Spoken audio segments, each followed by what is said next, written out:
welcome to another episode of the Feminist Survival Project. I'm Emily Nagoski. And I'm Amelia Nagoski. This is a podcast for feminists who feel overwhelmed and exhausted by everything they have to do and still worry that they're not doing enough. It is Black History Month here in the US, so we're going to spend this episode hopefully making sure nobody who's listening here is a white feminist. Even though we're a couple of white and people feminists who are feminists, really, this episode is for other white people like us. Yeah. We're not going to be saying anything that people of color don't already know. Mm-hmm. And a caveat before we start, we identify as white ladies who try. I don't use the label of allies. I know we identify as an anti-racist activist or educator. Or expert. We are not expert. No. This is a podcast by inexpert white ladies for inexpert white ladies Yeah. about people of color, which is the first thing we're doing wrong here. Yeah. We are. Doing this. Except we're going to do it anyway. Yeah, we're making a podcast about race that centers our experience as white people. Yeah. We shouldn't be doing that. We should be, we'll probably and should be criticized Rightfully so. for that. Yeah. But there's a limit to what our job is here. Right. We're here to help all feminists survive 2020. And one of the things that we are in a position to do is to help make a life a little easier for feminists of color by helping other white women not be white feminists. So we have access to an audience of white women that perhaps women of color don't have, but we can hopefully help some of our white women in the audience find some of those women of color who they can follow on social media and learn more about their perspective. So let's compensate for our first mistake, which is that we're even doing this episode, by beginning with a list of women of color whose work has really helped us. Yeah, by all means, just go listen to them now and then stop listening to this. Yeah, and that'd be totally fine. You can do that. That'd be great. So the first thing we want to talk about is the Me and White Supremacy workbook by Layla Saad. We'll put a link in the show notes. This book is coming out right at the beginning of February. It started as a month-long Instagram challenge by Layla Saad with the hashtag Me and White Supremacy, asking white people to think really critically about their own past experiences, the subconscious thoughts that just barely bubble up, to dig deep. When I went through the white supremacy workbook, I'm somebody who's done a bunch of work. I've had formal training, anti-racist education. I participated in work groups. I've done a bunch of stuff. Seminars. And dude, it dug up some dark stuff for me. It renewed my commitment to trying, and it humbled me in a really important way. So the Me and White Supremacy workbook, stop listening to this podcast. Just go do that. Yeah. That would be fine. Yep. If you're still listening, there's we really want you to follow the Nap Bishop. Yeah. On We've talked about this account several Instagram. times. On Instagram. We've talked about it several times. It's the most important thing. Trisha Hersey's work is dedicated to creating sacred spaces of rest for especially Black people in America as commentary on an action against the generations of labor stolen from Black bodies in America. It is so important. Yeah. I was already advocating for rest when I saw her speak the first time, and this is how white I am. I hadn't put it together that the narrative against rest is different and more intense for people of color because of the ways that the labor of their bodies was the legal property of someone else. Legally. So her connection of white supremacy and capitalism with the anti-rest narrative was grind culture. So essential. Yeah. And I really genuinely need you all to go and follow her. Yeah. Your life will be better and your understanding of the world will be better. Another book that was transformative for me just recently, Tracy McMillan Cottom's book, Thick. There's a chapter titled Know Your Whites, which was, first of all, you should read that book. But it made me think about, what kind of white am I? Am I a white who pulls attention to herself and hoards opportunities when attention and opportunities should be spread among my colleagues who aren't white but don't get asked to do things I get asked to do because I'm white, and there are people who ask me to do things are afraid of people of color? I sure try not to be, but here I am making a podcast. Yeah. So the title of that book is Thick? Thick, Thick. Yeah. Yes. And it's amazing. Yeah. We quote Brittany Cooper's Eloquent Rage at the end of our own book. That's another amazing book. Yeah, really powerful and important. And if nothing else, it enlightened me as to the meaning of Michelle Obama's hair on the inauguration day of Donald Trump. But that was like the least that it did. It's really important. And the last person of color whose work I want to talk about, honestly, the last Black woman, these are all Black women we're talking about. Sonia Renee Taylor's book, The Body is Not an Apology, is a must read for every human on the face of the earth. Yeah. But her Instagram feed is a particularly abundant source because she uses the Instagram TV feature to do these like off the cuff, let me just say a thing here real quick. And one of them was responding to a New York Times op-ed that celebrated calling in as opposed to calling out. And her response was to say, so cool, New York Times, for catching up on what was like cutting edge in social justice work 5 or 10 years ago.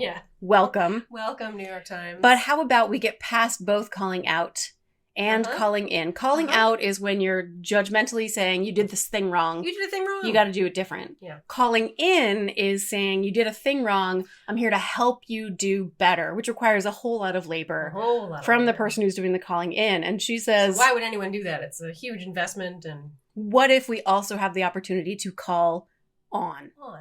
Calling on a person, you fucked up.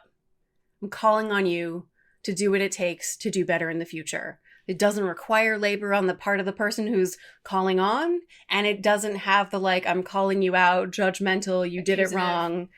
It's not inviting a dog pile. And we are going to talk about what that reaction is like when someone gets called out or called on, or when someone tells us we are something that we did not believe that we are. We're going to talk about how to deal with that.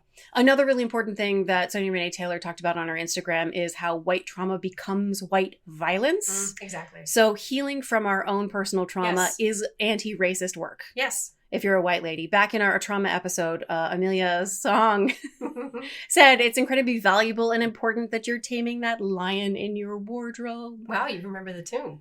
I heard it a few times. It's true. Well, this is an example of that. Why healing your trauma is not just you healing you, it's you taming the lion. Yeah. It's you helping to change the world. So you don't end up eating the people around you. Yeah. Not to enact your pain on others. We'll put links to those videos in the show notes. Yeah. Okay, so those are just some of the people whose work has been helpful for us. Honestly, stop listening to this podcast and just go listen to them because they're amazing. Yeah. If you want to hear 3 things that we do as white ladies who try and things we don't do as white ladies who try, here we go.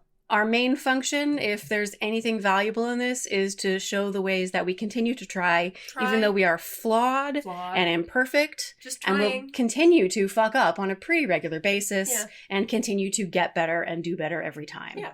Okay. So first, do you want to go? Sure. The most important thing we've learned, like we've been dragging ourselves out of the mire of white supremacy our whole lives. Yeah. We were just born into it, and it's not our fault that we were born into it. It's not our fault that we were brainwashed. It is just our responsibility to drag ourselves out of it. And so our central task is to do the personal, emotional work of excavating white supremacy from our brains. So yeah, it matters that we speak up as white people when other people, white people, say or do something racist. Yes. It matters that we stand aside and create space for people of color to be centered. Yes, it matters that we apologize. We don't make excuses. We don't offer rationalizations. We just apologize when we fuck up. And we do what we can to make amends. But all those things and all the other things we do, what really matters is that we dig deep to the roots of white supremacist ideology planted in our brains and bodies before we were even born. We need to uproot it. So that's the first thing we do, is we do that big, emotional, ugly, difficult work. Insert me and white supremacy workbook here. Yeah. Things we don't do. We don't use the language of social justice work if it feels alienating. We don't talk about checking privilege or checking ourselves, usually because the idea of checking doesn't feel related to our everyday way of being. And for me, I feel like the anti-racist work is so much about self-reflection and stuff I do every day And checking feels like special and extraordinary, just the nature of the language and the way it gets used. It's not a part of my everyday being alive on Earth in the 20th century. So my way of thinking about it is just that I notice my shit in the same way I notice like that there's dog hair accumulating in the corner of that room. Yeah. That's just like, I just got to notice that and do something about it.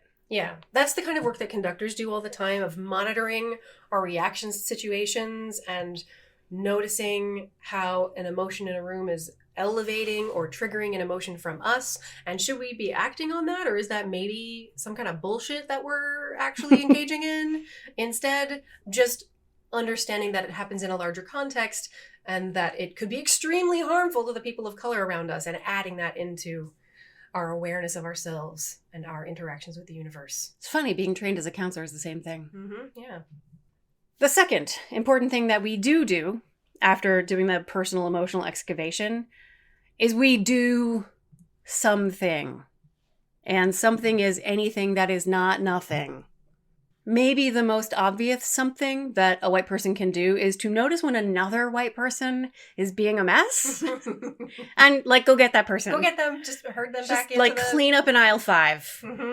If you see a white person like demanding educate me type labor comments in the person of color's Instagram post, you have the privilege to like point out to them that that's what they're doing. Mm-hmm. You can give them information about where to find what they're looking for. Yeah.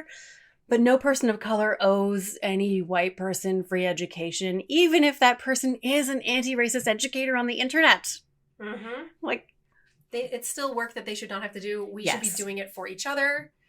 So in the book, we write about this in the Mad Woman chapter. Yes. The Mad Woman is the like crazy making feeling that you get when there is a big gap between who you truly are and who the world expects you to be. When the world says you're being racist right now, that thing you said is, you know, kind of racist.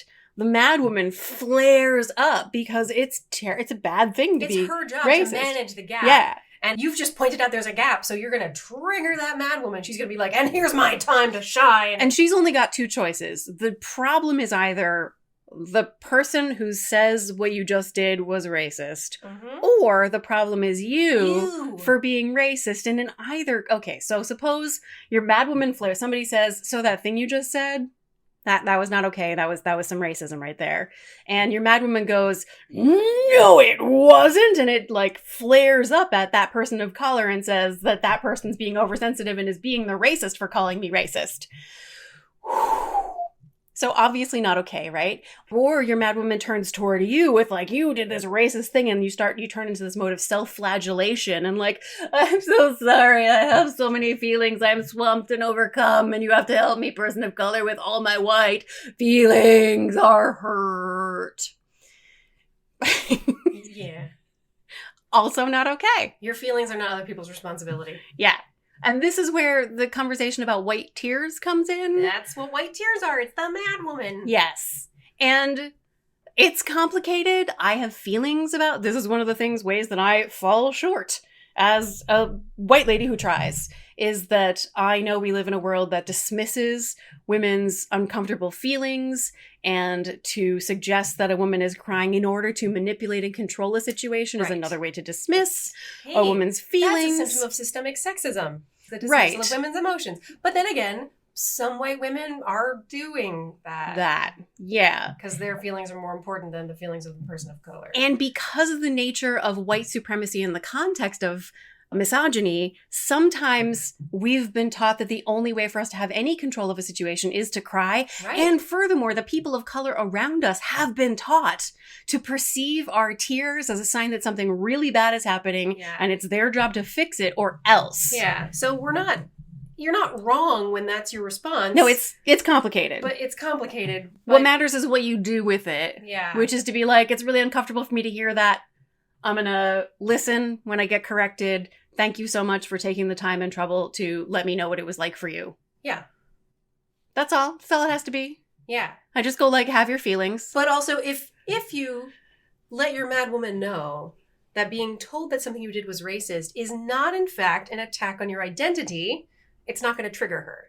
If she knows that this is not the pointing out of a distinction between who you think you are and who the world has accused you of being, this is not a matter of the chasm being violated, that you, in fact, yes, are a white lady who tries, but you screw up sometimes. If being someone who screws up sometimes is part of your identity, then your madam's going to be like, yep, that person said I was racist and I screwed up. I already knew that was true. Yeah. It's going to help protect you in that moment. So this is all in the context of us being white ladies who do something, and something is anything that isn't nothing. And especially what we can do is help to be like, hey, white person, let me do a little bit of the emotional labor here so the person of color doesn't have to. Yeah. We're trying to tell you what it's like for us when someone does that to us so that you know what to do when someone does it to you, which is not to freak out. Just be like, I should tell the story about my microaggressions workshop? Please do. Yeah. So I took a workshop that was offered by my university for faculty and staff to learn about microaggressions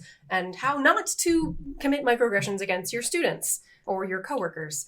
And it was a lot of stuff that I'd learned from other past workshops. But one of the things that I learned was that talking about people's accents can be interpreted as a microaggression, because when people who have especially non-standard accents get that accent pointed out to them, it is used as a weapon. So I'm going to use a white example.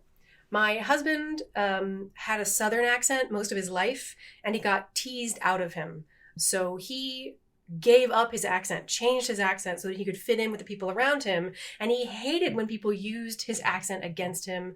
My voice teacher in college was from Texas. She had a Texas accent, and people dismissed her as stupid because of the way she sounded. Now, if you're not white, if you are, for example, Hispanic, and you speak Spanish as your first language, and then you speak English with some kind of Spanish accent. You can be a white person and Hispanic at the same time. You can be a white person and Hispanic? See, that's me screwing up. Oh my God, I screwed up. Hispanic just refers to language, not to race. Yeah, I know that. And culture and stuff, but you can be a white person. White non-Hispanic, white Hispanic. Okay, that's what that means. See, I've learned something right here, right now. Like, I knew some facts, but I didn't put it together in a way that, yay, me for learning Really, things. this is just a podcast full of us, like, here's what we suck at. Yeah. And so I reflected once I learned that people do use other people's accents against them to make them feel othered, to make them feel like they don't belong. I did not know that was a thing people do. But when I explained this to my husband, he told me the story about his Southern accent and how that had been done to him. And I was like, oh, because I have an intellectual curiosity about linguistics and accents. And I ask people about their accents. I teach diction. I wrote a chapter in a book about applying diction techniques to teaching a choir to sing. I'm intellectually curious about accents. It never occurred to me that somebody would use an accent as a weapon against someone when it's just so fascinating. Let's all talk about our accents. So I reflected back to when I met a woman who told me where she was from, a Spanish-speaking country, and it was the same Spanish-speaking country that my therapist was from. And I said, oh, my therapist is from there. You don't sound like her. Usually I can identify that accent because I've heard my therapist talk in that accent, so usually I can recognize that same accent. And she said, oh, where do I sound like I'm from? And I was like, well, I don't know. You just doesn't sound from there. And I realized in this workshop, looking back at that interaction, that I may have been doing something really terrible to that woman. She maybe had people, use her accent against her or make fun of her for it. And I was just like, ooh, neat. And I'm an oblivious jerk. Yeah. Oops. So having it pointed out, didn't make you go, no, it wasn't racist because your intentions truly were not racist. It was not, no. But I didn't mean to belittle her at all. It never occurred to me that an accent could be something that somebody used against someone else. You truly just didn't know. And I went, oh, sorry. Yeah. But what you didn't do is the asshole thing of saying, because that was not my intention, therefore there was no problem with it. Exactly. And actually that's what makes us white ladies who try. When I had this conversation with my husband, and he was telling me about how he got made fun of for his accent and he gave it up, and he said that was bad because the kids were making fun of him, and that if someone had asked him from a place of intellectual curiosity about it, then he would have been fine with it. Maybe. I was like, no, you wouldn't. Not when you were in the context of, this is 30 years after he's lost that accent. Now he's an adult as opposed to a little kid. As opposed to a kid. So I think that was a little bit of a defense on his part, being like, trying to be nice, but no, I think your intention matters. Well, it might matter a little, but I don't think it's the final I Of think, course it's not. no. Yeah. Yeah. I don't think your What matters intention is how somebody feels. is meaningless, but it doesn't change what actually happened. Like, so I fucked up because I was oblivious and did not know a thing that any person who spoke a foreign language. But when you learned, you didn't go, no, it's not. And you also didn't go into a state of like deep self-flagellation and hatred. No, I was like, And you oops. didn't rely on a person of color to convince me, console you. to tell me the story of how they were made fun of their whole lives for their accent and they had to learn to speak English so they could interpret for their parents. And I didn't need somebody to come tell me and do all that work to like No, but guide me to the place. the main thing is you didn't. Oh, yeah, I guess that is what it is. You didn't rely on a person of color to console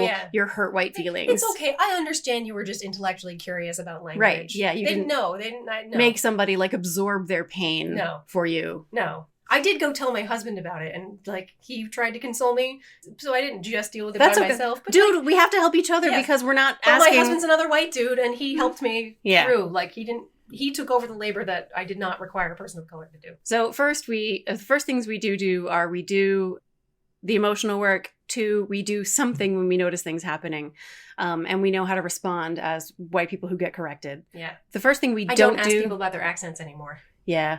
We don't. But if you meet me and you want to talk about your accent, come talk to me about it because, like, I'm not going to ask you, but I'm going to be curious, just intellectually. So, okay. Accents. They're fun. They're fun. So the first thing we don't do is use social justicey language like checking privilege. If it feels alienating. If it doesn't feel like our everyday actual reality, I talk about as noticing shit like I notice the dog hair in the corner of the house. Yeah. The second thing we don't do, which is why we are just white ladies who try instead of being self-identified allies, accomplices, or activists. Right. We don't follow accounts that make us feel terrible. Yeah. No, we are not going to tell you which ones those are.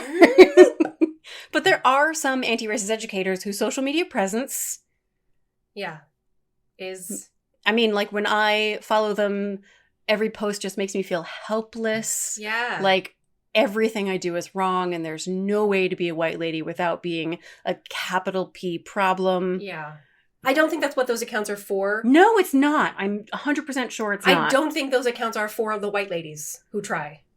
I don't think they're intended to make anybody feel helpless or like they're always wrong. And for all I know, it's real that there's no way to be a white lady and not also be a problem. But I'm sure that that's true. When I'm confronted with that feeling, when I just check Instagram, with an account that's like really heavy on critique and light on solutions and hope, that prompts me to disengage altogether. Yes. Which is what I do. Yeah. Well, at least from that account. Right. I'm not going to disengage from trying to do my own personal work, but I don't want to be swamped with other people's rage. But it's hard enough without, and we're white ladies who try. We do what it takes to stay trying. And I think that there should be spaces where people of color can vent about how terrible they've been treated. 100%. Please take that. I will not insert myself. I think that should exist. I'm not mad that you're mad. Like, I get it. Go do the thing. Absolutely. But it's really hard for me to voluntarily be in the same room as a lot of that, or just looking at the same account as a lot of that. So I'm doing what I can, and that's one of the things that I can't. Yeah. We're not trying to be the best white people. We're just trying to be okay white people. We're just trying. We want to do more good than harm each day, and we want to do more good today than we did yesterday. Yeah. I am really comfortable with this compromise. Are you comfortable with this compromise?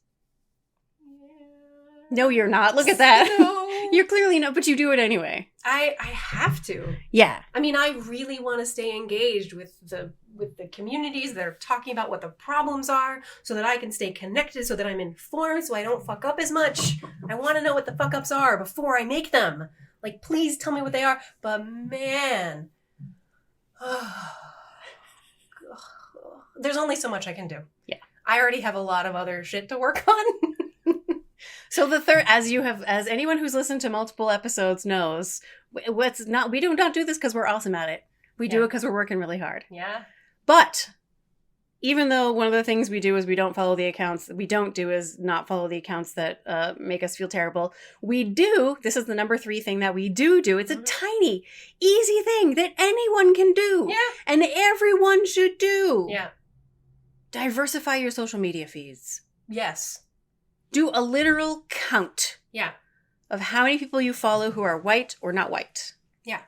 While we're at it, who are thin and not thin. Yes. Who are cisgender and not cisgender, who have a physical disability or not a physical disability. Yeah. And if you want to find out who you should follow, go to your friends who are not like you in any way different and see who they follow. And then follow That those is to say, go to their social media account and look at who they follow. Don't ask them because that's doing it. I mean, you do the work yourself. Go to their social media feeds. It'll have a thing at the bottom. It's like accounts this person follows and just follow those accounts. Yeah. Do the work yourself, please. It does a lot to have, I mean, part of me wants to be like, give you a percentage of what the research shows it has to be in order for the world to feel not homogenous. But I'm not going to do that because numbers like that don't feel good to people. Yeah. So I'm not going to give you a number. But it should be a significant, noticeable, there should be a bunch of people who don't look like you. The Facebook algorithms think I'm black. and a fat woman because of my social media, because of who I follow. So all my ads are targeted to black women of size. Because that's kind of great. So my algorithms are like, here's a hair product that has coconut oil in it. And I'm like, ooh, thanks. But unfortunately, because it thinks that I'm a woman of size, it also targets me with fucking weight loss ads. Oh, okay. And I'm constantly like, hide this ad. That's another episode. And I click, they ask why, and I'm like, this is offensive. It is offensive. It's completely offensive. It's offensive. It does harm. It does harm. So I do that a lot. The number 3 thing that we don't do, mostly, apart from this episode, which we've encouraged you several times not to listen to. Please, because you're going to hear all the stories about the ways we fuck up, and who wants to, we don't want you to hear that. And it's not our place. No. It's not about us. Yeah. And so we don't talk about it. We don't make space for racist shit to exist in our social media spaces, but we don't talk about the things we do to push that stuff out. No. How we avoid creating space for racist shit. Because we're not here to earn cookies. We are here to earn cookies. We love cookies. Oh my God, we're not supposed to. No, but I mean, that's why the cookies metaphor exists. It's because it's training that is effective. Right, like a puppy. Yeah. And so we don't do the right thing and then look out to people of color like we are those puppies and they're the trainer and we just sat pretty. Sit. And so where's the fucking cookie? Look at me sitting. I'm so good. If we get cookies, we love cookies. But so we do a thing that we think is informed to help eliminate a barrier to people of color to access our work, or to help white women to open their lives to be a little bit more sensitive. We do that stuff all the time, but we don't talk about the fact that we did it. Just like when I conduct rehearsals, I'm always aware of my singers' bodies and moods and emotions, and I'm always checking to see like what's their well-being like, and then make changes to adjust it. But I never talk about the fact that, well, you're clearly all very stressed out now, so I'm going to do a longer warm-up. I don't talk about it. I just do it. Yeah. When I'm teaching a workshop, I notice first of all, the number of people of color present in a room, particularly Black people, who tend not to show up to a sexuality workshop in the first place. And then as the workshop is progressing and people participate, I monitor women and people of color participating in the conversation versus white people and men, and especially white men. And I do my best to shut down the conversation coming from the white men, which does tend to dominate, and to pause and create space for the women of color to feel welcome participating actively. But not with saying, I'm doing this thing now in order to make space. No, I never talk about it. You just do it. I don't ever say, like, no one who's been to my workshop is going to remember that time when I talked about the ways I was trying to create space for women of color in the room. Yeah. But if somebody does notice and, like, thanks me for it, I do feel... Yeah, you noticed. I do feel patted on the head. Yeah. Yeah. Well, you're a human being. Yes.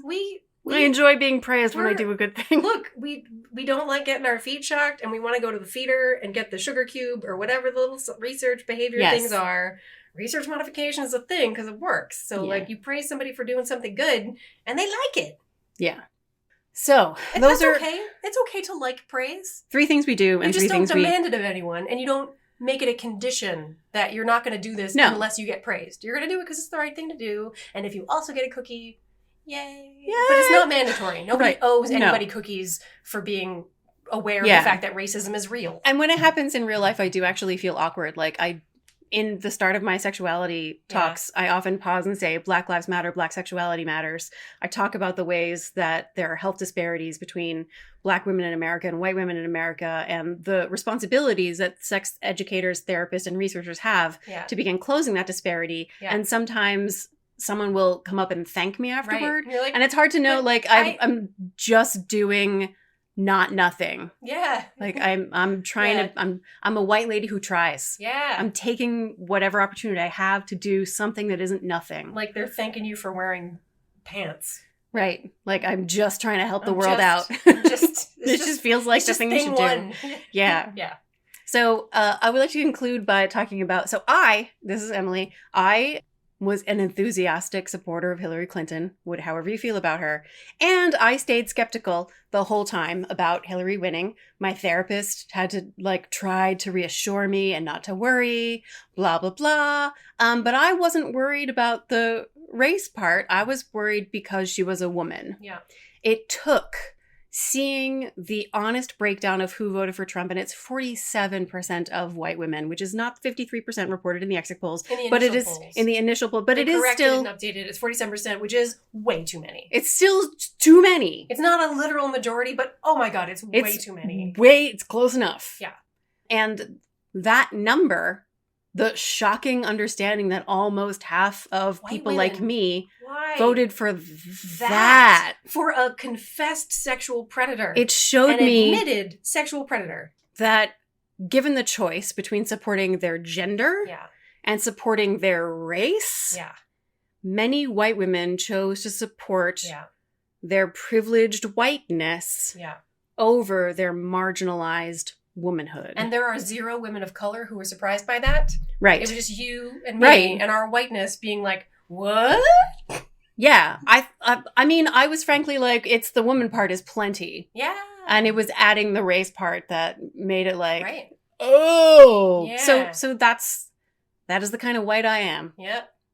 I'm the kind who chooses to support my gender over my race. Although I do think that there's a difference in the value of both of those candidates. Right. People of color. I mean, yes.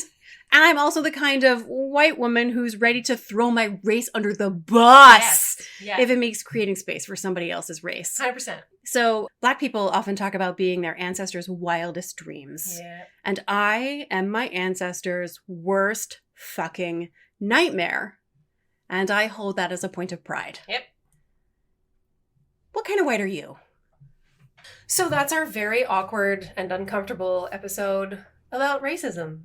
The many ways we suck at this. Including the fact that we made an episode about racism. White ladies. we're just trying. Did we fuck up making this episode? Was that a bad thing? It's like the Maria Bamford very special race episode. And at the end she's like, and that's enough for me. Yeah. That's what this episode is. We're sorry. So hopefully you have not listened this far. Yeah. And if you have, let us know, what kind of white are you? And if you're a person of color, tell us about all the ways we fucked up. Because we did. And you can trust us not to lash out and not to rely on you to band-aid our hurt white feelings. Yeah. That's the kind of white we are. We're going to deal with our own feelings. We're going to fuck up. We're going to feel bad about it, but we're going to take care of our own That's feelings. Right. We're going to take responsibility for ourselves and work to create. I'm the kind of white who takes responsibility for my fuck-ups and my feelings about my fuck-ups. And I try not to fuck up. I really do. But man, it's just everywhere. Whiteness? White supremacy. It's everywhere. Literally everywhere. Jesus. And I can't escape it. Yeah. But I'm trying. Thanks for listening.